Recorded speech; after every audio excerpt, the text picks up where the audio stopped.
She doesn't know this, but I want to thank Daniela Davis for question this week. Daniela is going to become a bat mitzvah in a few weeks, and we are studying together in preparation for that day. And I love questions, and I love the questions that the kids asked. And it was in the process of studying for her bat mitzvah that we came across the word heaven. And she turned to me and she said, I thought that heaven wasn't such a Jewish thing. And I said, no. Gently, I said, let's look at, we were studying the book of Breshit, the book of Genesis. I said, let's look at the very first verse of the Torah. In the beginning, God created the heavens and the earth. So there it is. It's right here. It's part of our tradition. But we talked a little bit more about what she meant, and what she had in mind is what a lot of Jews have in mind. It's an impression that we have that Judaism doesn't believe in heaven. And the truth is although it's hard to say Judaism believes this or that, this is one of those things where it's pretty clear that Judaism, the Jewish tradition, has held a belief in heaven or in an afterlife for thousands of years. Actually, in the time of the Pharisees and the Sadducees, around the time of the Second Temple, the Pharisees said, and we are the inheritors of the Pharisees' tradition, said that you could not be a Pharisee unless you believed that not only in the world to come, but that it has its basis in the Torah, which, if you read the Torah, it's actually very difficult to find it there. The Rabbi said that you can see it in the verse, Az Yashir Moshe V'nei Israel, then will Moses sing. The biblical grammar doesn't mean that, but they said, it's written in the future tense, and so it must refer to the world to come. But it was a defining Jewish belief, and has been for thousands of years, that we believe in a world to come, and the rabbis imagine various things about that. But what I think that she was asking about is that we don't focus a lot on it. Whereas other traditions may ask us, well, what do you believe in the world to come? And it's very, very important to figure that out. In our tradition, we understand nobody's come back. There can be a lot of different answers. But so it isn't something that we focus on a lot. And so that question from Daniela got me thinking about a story. And it's one of my favorite stories. And I want to share it with you this Yom Kippur as we go into Yizkor. If you've been at a wedding that I have conducted, you will remember this story because I love to tell it under the chuppah. It is about Abraham and Sarah,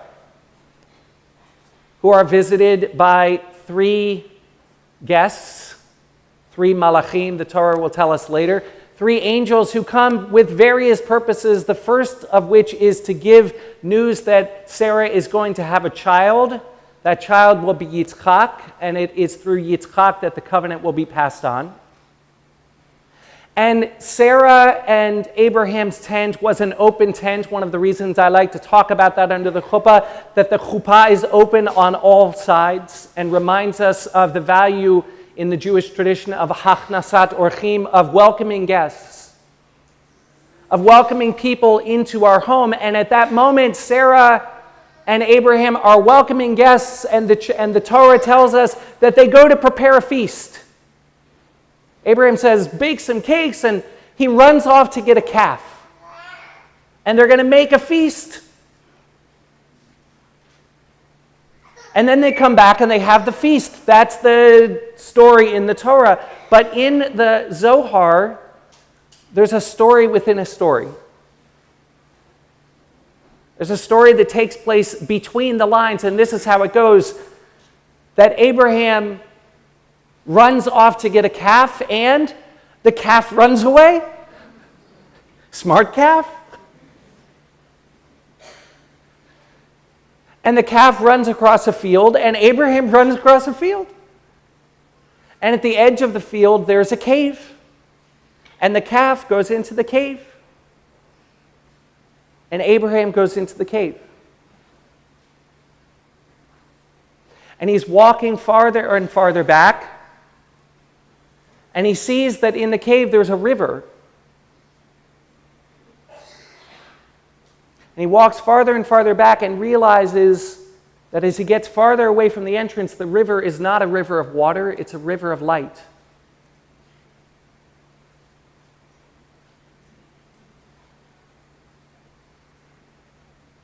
Enlightenment, knowledge.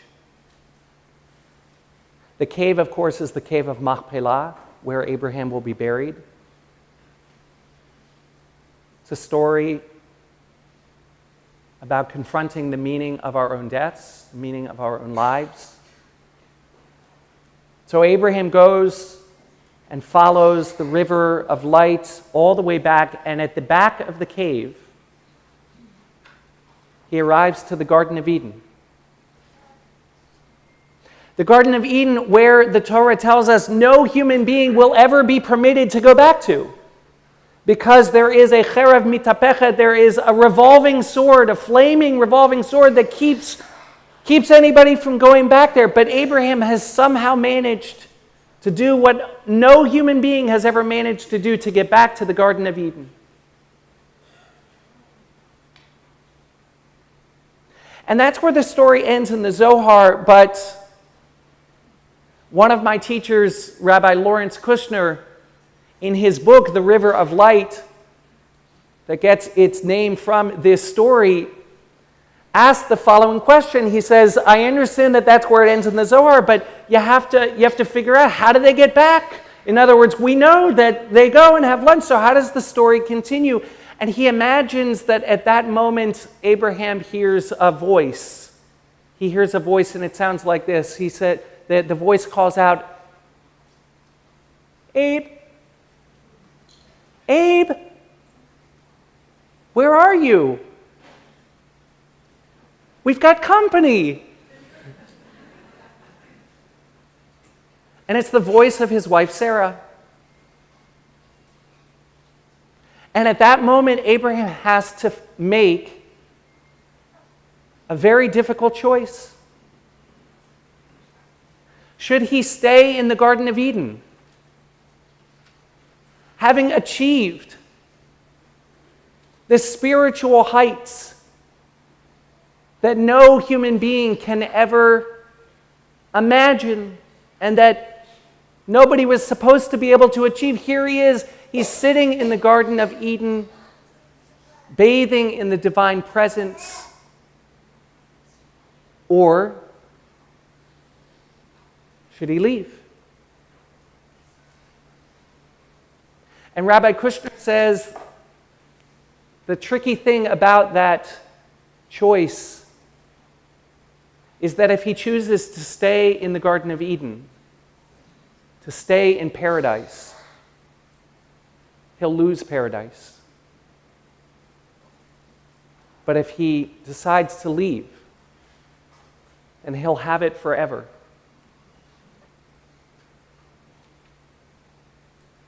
And I tell that story under the chuppah because it's a beautiful story that points to the fact that in the Jewish tradition, there is no higher spiritual mountain that we can climb.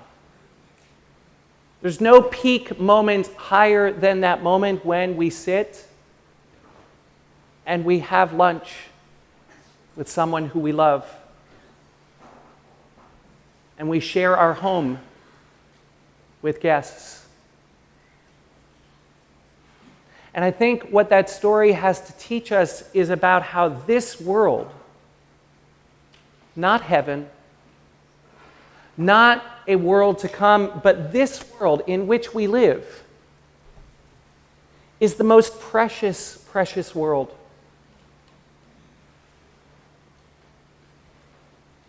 This idea can be found in a teaching from Rabbi Kalonymus Kalman Shapira, otherwise known as the Preciousness Rebbe, or the Eish Kodesh. Eish Kodesh means holy fire. Rabbi Shapira was the Rebbe of the Warsaw Ghetto until 1943, when he was murdered by the Nazis. While in the ghetto, he continued to teach and to provide hope for his Hasidim and for all of the Jews who were in the ghetto, even as they suffered unimaginable losses, and he lost his own family, eventually losing his own life. And his teachings are called the Eish Kodesh, which means holy fire, because they are teachings that he gave over in the Warsaw Ghetto and during this time of great suffering. And he has a teaching on the following verse, Ve'asuli mikdash v'shachanti betocham. It's from the book of Exodus. Make me a mikdash and I will dwell.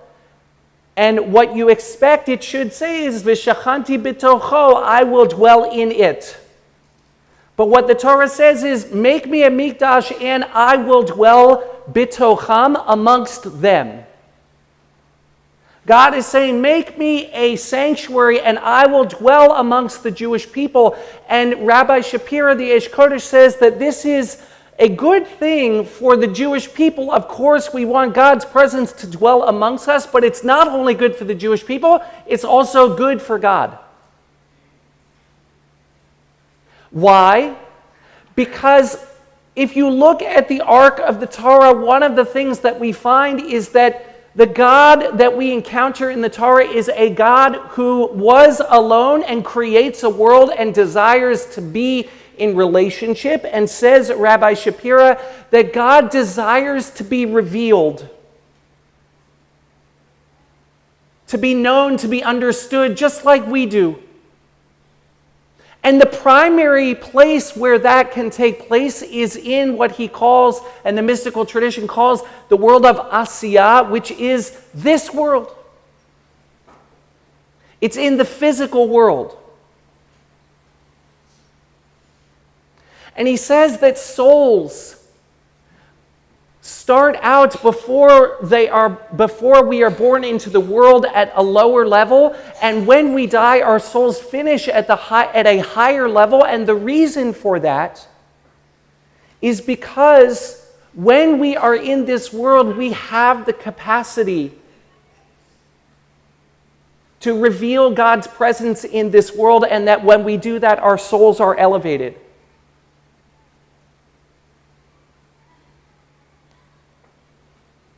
He says, and I quote, "That is why it is beneficial for the souls of the departed, in addition to the recitation of Kaddish and the study of Torah, to remember them during the times that we are engaged in the performance of mitzvot.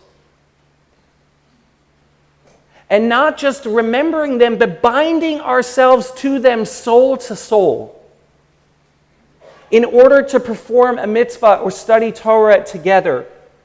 Because then, and this is an extraordinary idea, then he says they are invested with a body in the world of Asiyah, in this world of action, in the physical world, for that Torah study or performance of a mitzvah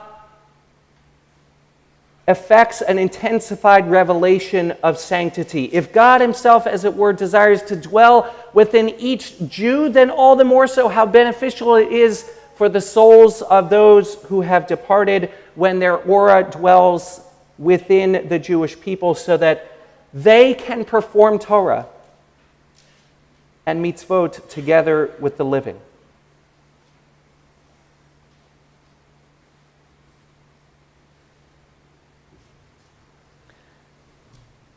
This is an amazing idea,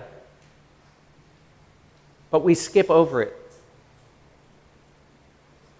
You've heard me say before, Rabbi Heschel says our greatest sin is to forget that we have royal power. I think that we shy away from this idea that with our very lives, we carry with us God's name. With how we act in the airport or on the road or with our loved ones. or with a stranger. That each of those moments has the capacity to reveal God's presence or not in this world. And that we can bind our souls to the people we love and who came before us and give them hands in the world. In a moment, we'll recite the liturgy of the Yizkor service, but it has become our tradition. We will now have a meditation where we remember. And as we remember, I want to invite us to bind our souls with those who've come before, and perhaps to imagine the way in which we can be their hands in this world. The way in which when we do a mitzvah, when we do something good, we do it not only for ourselves, not only for God, but for those who have left this world. I invite you to sit back in your chairs. Place your hands in your lap.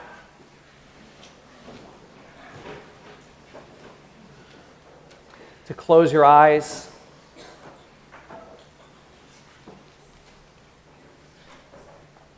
To breathe in through your nose and out through your mouth.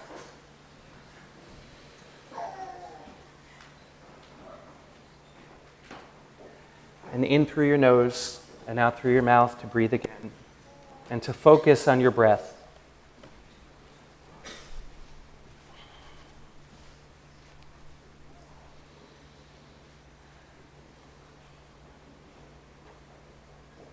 And to imagine yourself in a room, sitting in a chair.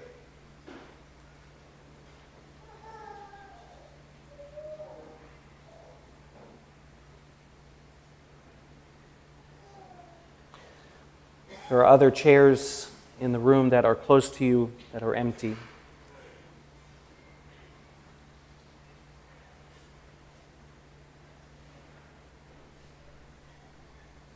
And across the room there's a door.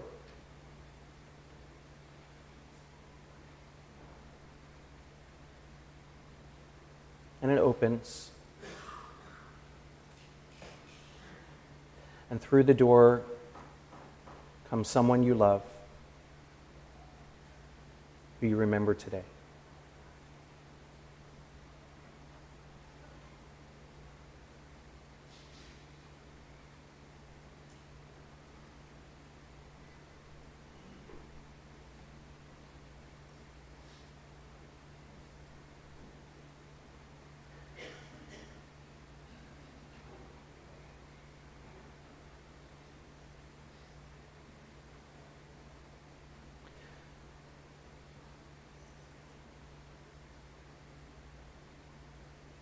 Others who you love come into the room.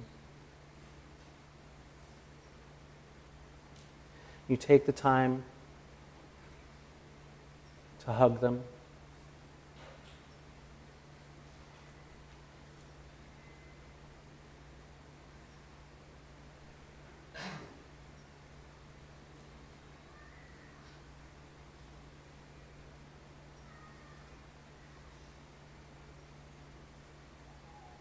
To look into their eyes.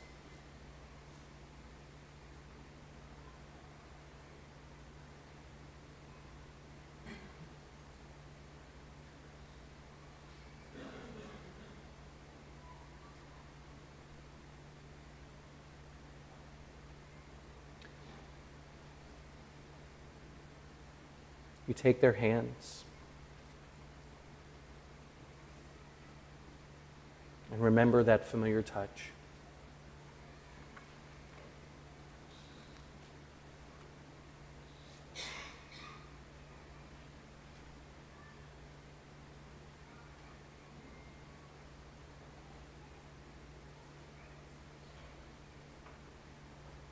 And I invite you to take a moment to say something that you need to say to your loved one, what you have come here today to remember.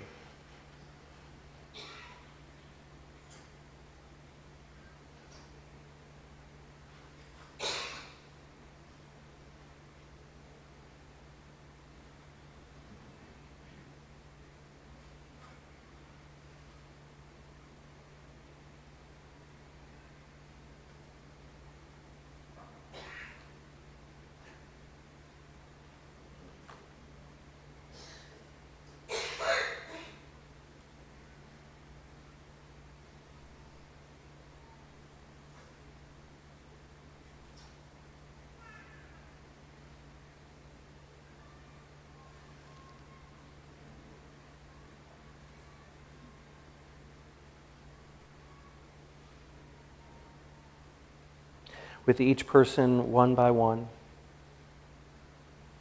repeat the search of their eyes, their hands, their familiar smile.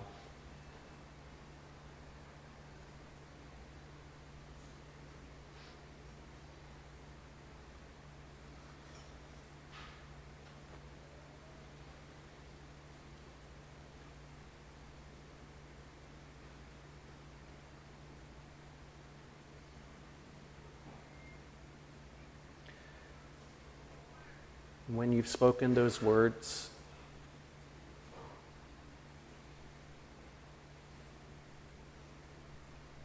you hug once again.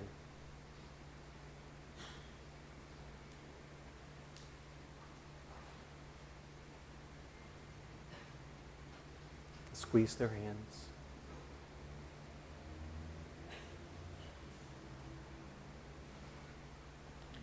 And they walk back across the room.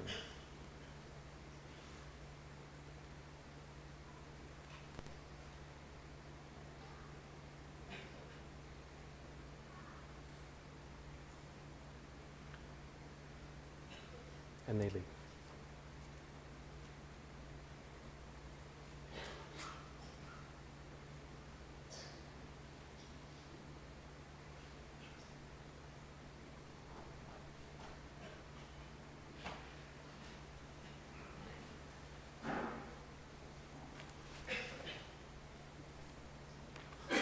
When you're ready, you can open your eyes and breathe.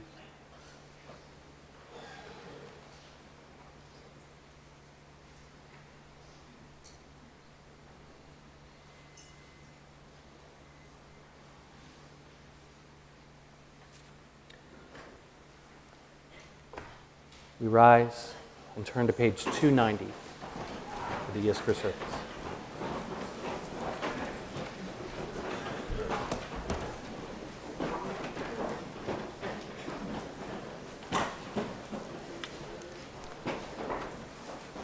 Page 290.